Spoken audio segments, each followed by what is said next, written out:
Have you ever watched a couple in conversation, their words weaving together, yet wondered if they're truly hearing each other?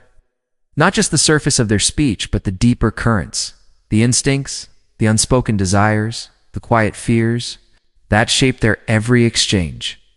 Society insists their minds align, their wills intertwined, their essence identical. But if that's true, why do so many relationships fracture under the weight of unmet expectations? Linger, like shadows that no amount of progress can dispel. Arthur Schopenhauer didn't approach these questions with a soft touch. He refused to see men and women as mere reflections of one another, interchangeable pieces in a harmonious puzzle. To him, they were distinct, forces colliding, complementing, coexisting, but never fully merging. Love, he argued, doesn't bridge this divide. It merely cloaks it, hiding a rift etched deep in biology, honed by instinct, and obscured by the illusions of modern thought. Schopenhauer's perspective wasn't born of romance or resentment, but from a relentless, unflinching gaze at reality. His observations cut like a blade, sharp and unapologetic, slicing through the comforting narratives of his time and hours. His words don't soothe or flatter, they provoke, forcing us to confront truths that unsettle. They challenge the very foundations of identity for those who cling to the idea of sameness between the sexes. This isn't a tale of hate, nor a call for one gender to dominate another. It's a stark reckoning with the world as it is, not as we wish it to be. What if the cracks in our relationships, those moments of disconnect and disillusion, aren't born of ignorance, but of denying something fundamental? What if the unease stirred by these ideas isn't proof they're wrong, but a hint they're dangerously true? This is Schopenhauer's truth about women, raw and rooted in biology, yet almost entirely ignored. If you're prepared to face it, we begin. But be warned, once these ideas take hold, they cling like a shadow you can't outrun. There are truths so perilous that even voicing them sparks outrage, not because they're false, but because they shatter the fragile illusions people build their lives upon. Schopenhauer knew this well. He didn't chase comfort or applause, chase clarity, no matter how harsh or unwelcome. In an era where equality is not just a principle but a sacred dogma, the notion that men and women might be fundamentally distinct is nothing short of heresy.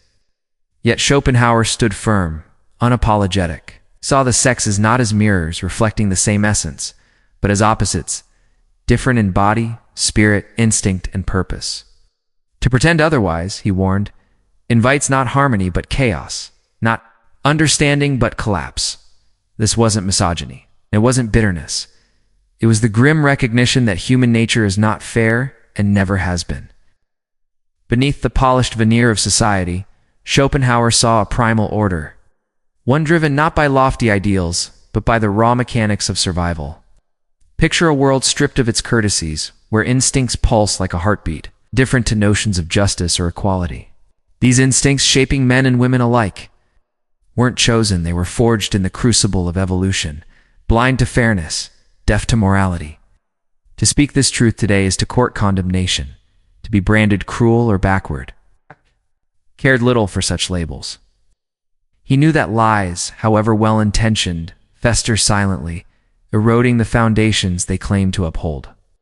A society built on illusions, he warned, is doomed to crumble under its own weight.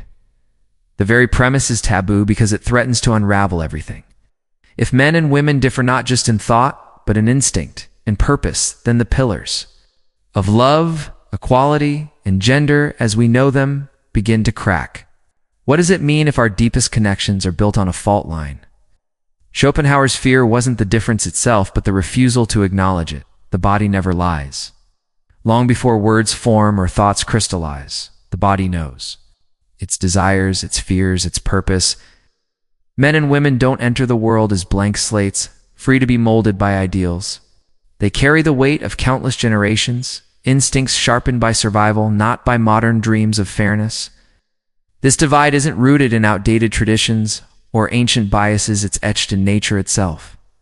Every enduring society, from nomadic tribes to sprawling empires, recognize this truth. It's not through abstract philosophy, but through the demands of survival. Men and women were assigned distinct roles, because their natures called for it, one built for pursuit, the other for preservation. One reaches outward, driven to conquer. The other turns inward, wired to nurture. This isn't a surface level distinction, it runs deep, woven into the bones, the blood, the very reflexes of the body. What changed wasn't nature but our language. We now call these differences social constructs, insisting that education can erase instinct, that biology is irrelevant, that masculinity and femininity are mere costumes we can shed at will. Yet no matter the rhetoric, the body follows older laws. Men, even in the constraints of civilization, are drawn to risk, conflict, and conquest not because they're taught, but because their biology yearns for a legacy beyond themselves. Women, regardless of ideology, gravitate toward safety, stability, and continuity, not as weakness, but as a primal directive to protect life at its most fragile. This isn't about hierarchy. It's about function. The discord arises when we demand sameness, when we judge men for their restlessness or women for their caution.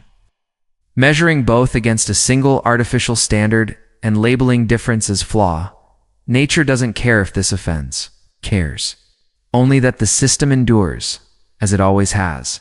Emotion comes first, thought comes later, and by the time reason enters the room, the decision has already been made. This is the quiet tyranny that governs much of human behavior, a subtle force that moves us before we even realize we're in motion. In women, this force takes a distinct shape, one that Schopenhauer saw as both powerful and precise. Their strength doesn't lie in abstract theorizing, but in the immediate sensing the undercurrents of a moment. Reading the unspoken in a tone, feeling tension like a storm brewing on the horizon, they navigate situations with a deftness that seems almost invisible, bending outcomes without appearing to try. Is this weakness?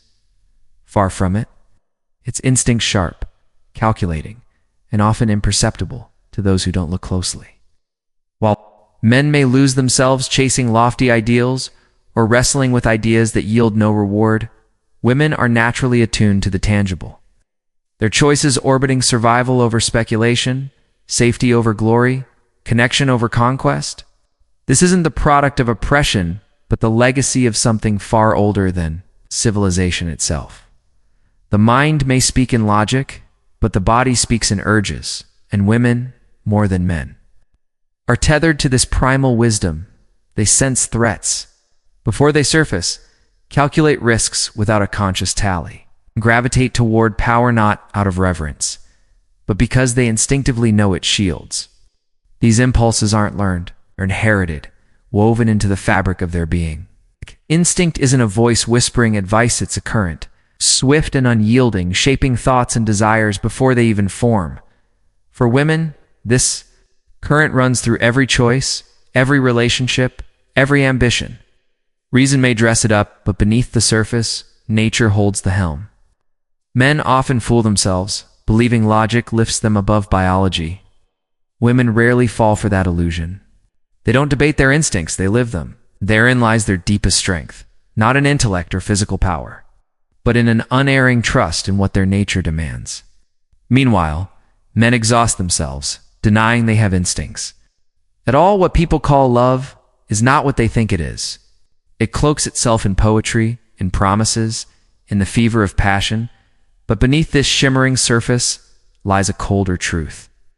Nature doesn't care for romance. It cares only for replication. Love, in its most intense and irrational form, is merely the Bataan illusion crafted not for joy, but for continuation. A man's attraction to beauty, youth, fertility isn't a choice. It's programming etched deep in his biology.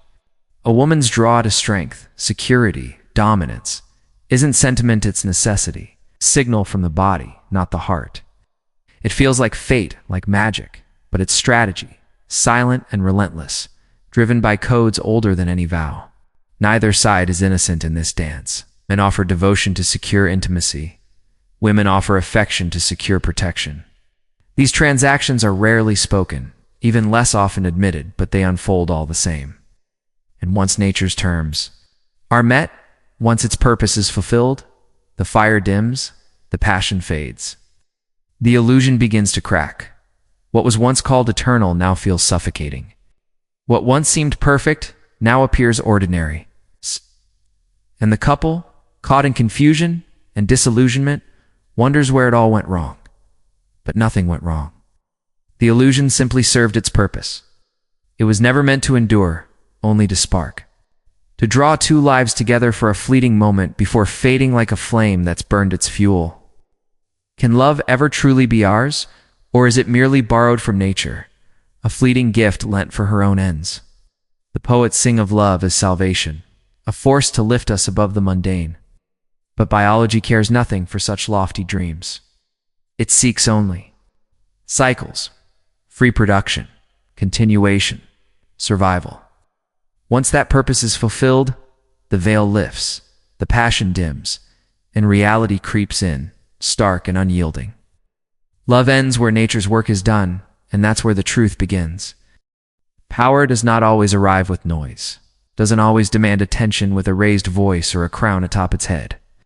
Sometimes it moves like a whisper through a crowded room, subtle yet commanding. Sometimes it wears a smile, disarming, yet decisive.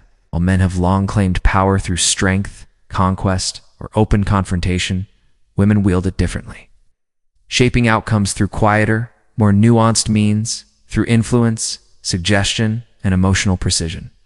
Their dominance thrives not in the clash of swords or the heat of debate, but in the silences, the glances, the spaces between words where true decisions are born. Women rarely challenge power head-on. Instead, they navigate around it, softening its edges, redirecting its course with a skill so subtle it often goes unseen. Why seize the throne when you can guide the hand that holds the scepter? This influence, though rarely acknowledged, decides everything. It determines who leads, who yields, who sacrifices for whom.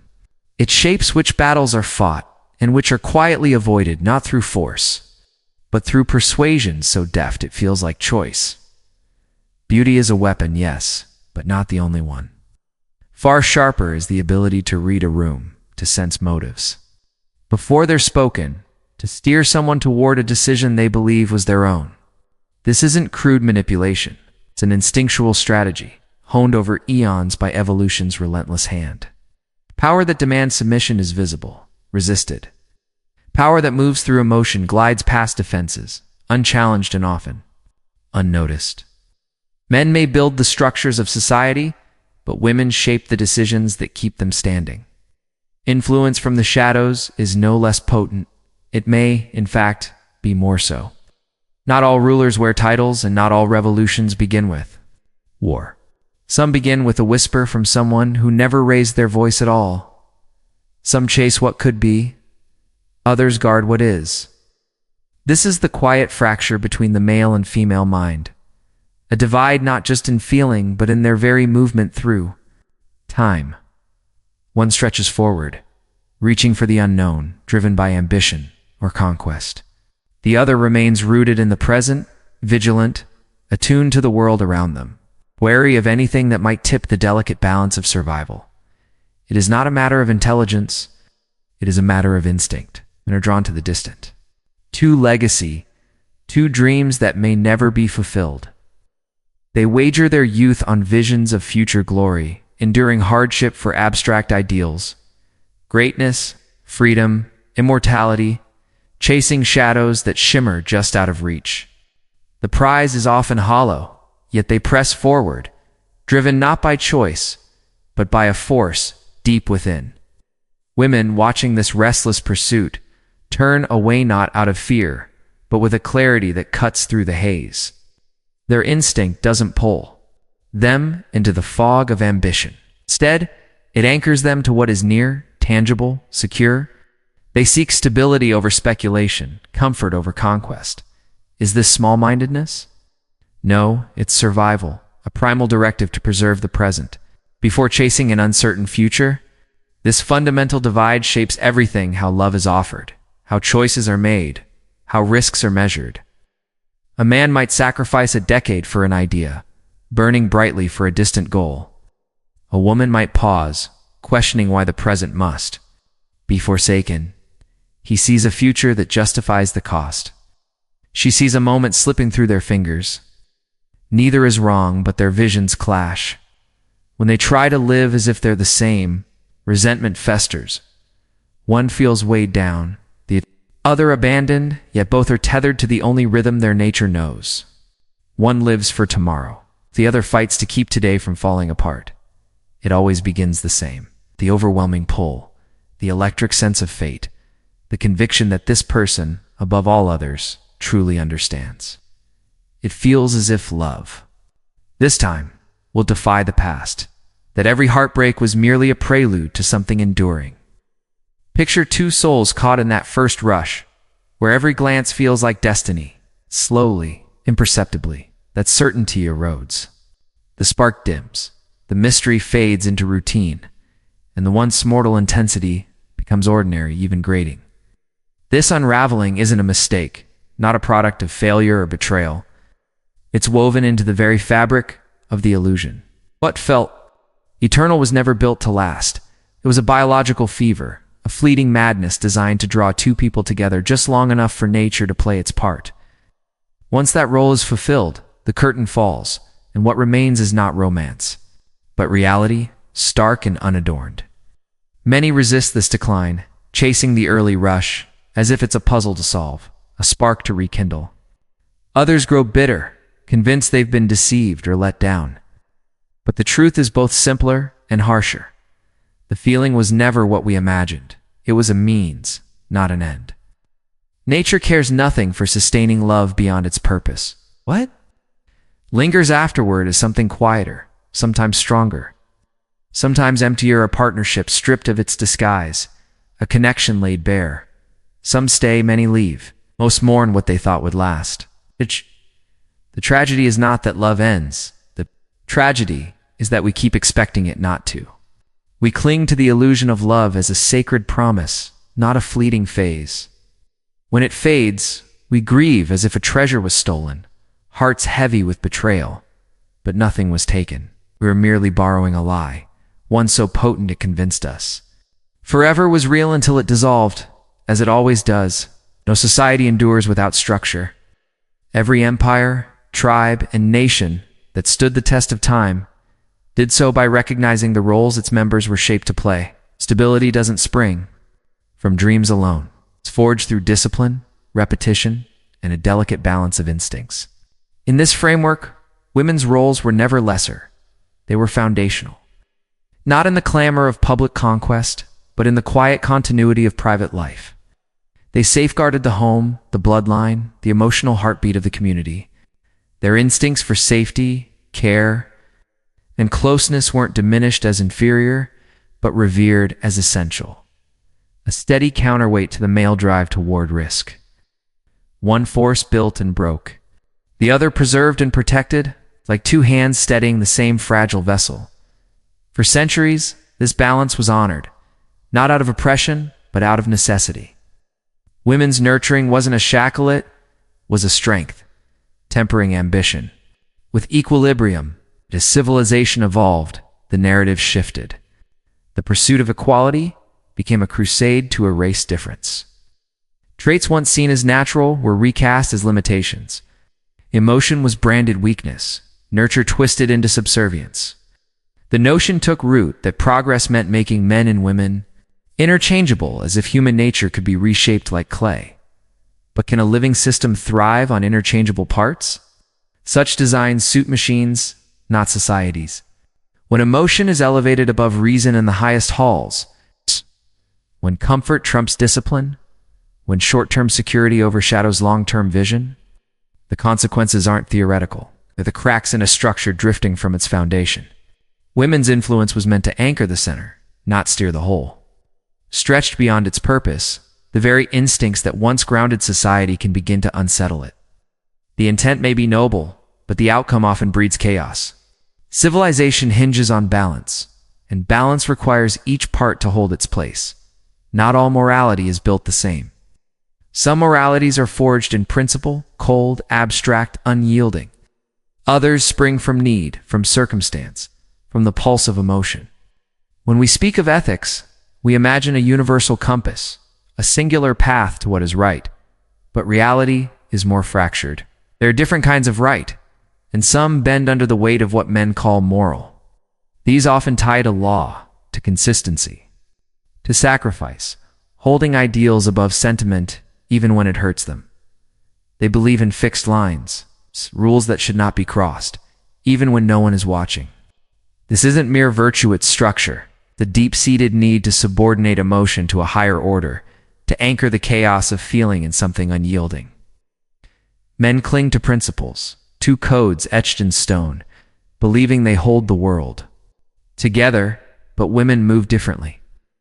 Their morality isn't carved in the abstract, it breathes in the immediate, the personal, the relational, bends, it shifts, it adapts, prioritizing outcomes over rigid laws. For them, right and wrong aren't measured by consistency, but by consequence, what protects, what secures, what keeps those they cherish safe and close.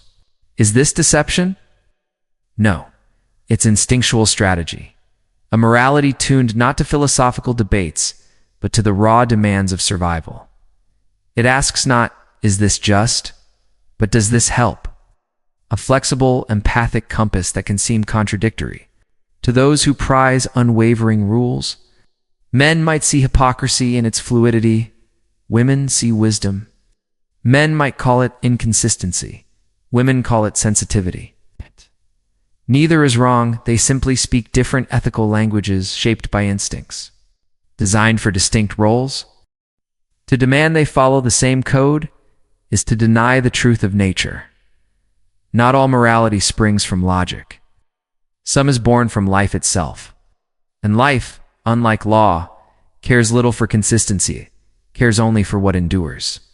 The modern world claims to be enlightened, advanced, liberated, cloaking itself in polished language and progressive ideals. Yet beneath this glossy surface, a deeper confusion festers, born not of ignorance, but of willful denial. In its zeal to right past wrongs, society hasn't merely elevated women, has sought to erase difference altogether. Gender is reduced to a costume, desire reframed as identity, biology dismissed as taboo. With each step toward this artificial sameness, the discord grows louder, like a fault line trembling beneath a city. We're told men and women want the same things, think the same way, limited only by outdated expectations. But reality keeps seeping through statistics, conflicts. The quiet pain behind closed doors all whisper a truth no one dares voice.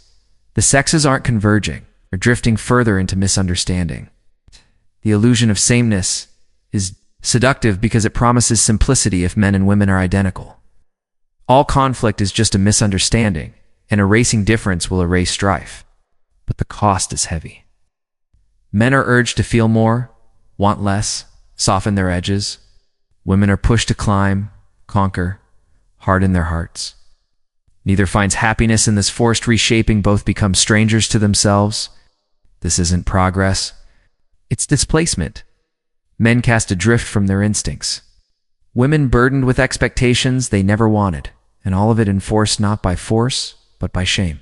Shame for being what nature made them. No law can erase biology. No slogan can silence instinct.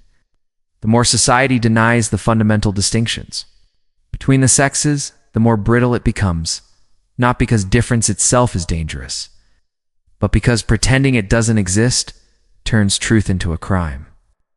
Equality never required sameness, yet we've chased that illusion, blurring the lines between what is and what we wish to be. Now, the cracks are showing relationships strained, expectations unmet, a quiet discord rippling beneath the surface. Why do we insist on erasing what makes us distinct? Truths don't always soothe. Some exist solely to clarify, to slice through the fog of illusion, to give voice to what we feel but dare not say. The divide between men and women is one such. Truth too vast to ignore, too perilous to utter, yet too real to ever fade. Acknowledging it isn't an act of war or contempt. It's an act of recognition, the first step toward understanding. Without it, we're left groping in the dark, unable to bridge the gap. When sameness is forced, conflict festers. Men are pushed to desire what doesn't stir them. Women are urged to become what they never were, when instincts are shamed. When biology is treated as a flaw to be fixed, the result isn't progress, it's fracture. Resentment grows, not from hatred between men and women, but from a failure to see each other clearly. Picture a world where each is allowed to be what they are, not what ideology demands. Difference doesn't have to mean division, it calls for balance, for honesty. The male drive to conquer isn't cruelty, it's a spark that pushes boundaries. The female instinct to secure isn't manipulation, it's a shield for what matters. Most, these are survival strategies, honed over millennia, each with a purpose. Together, they don't create enemies, they form a system, a delicate dance of tension and harmony. But this only works when both are accepted for what they are, not twisted into shapes they were never meant to fit. When men stop feigning a sensitivity they don't feel, when women stop chasing ambitions that leave them hollow, when both stop pretending to be each other, clarity emerges. The greatest mistake isn't difference, it's believing difference implies inequality. Nature didn't craft a hierarchy, it wove a tension, and from that tension, life endures. Understanding begins where illusion ends, and peace begins.